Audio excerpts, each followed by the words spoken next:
Mavuto tili nao wanga kale tili ochimwa zatimenyera nkhondo ndani Yesu.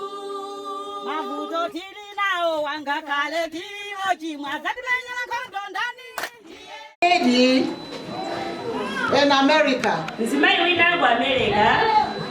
She taught so much of all Malawians.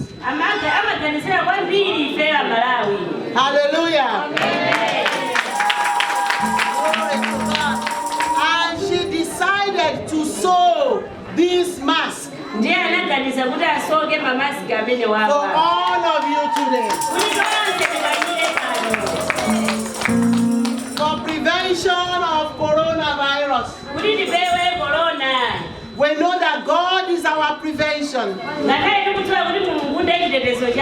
But on behalf of the lady who made all these masks,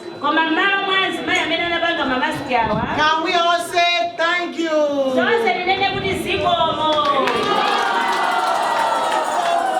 Yeah, can we all say God bless her? Can we please put on our mask and stand up so she can see?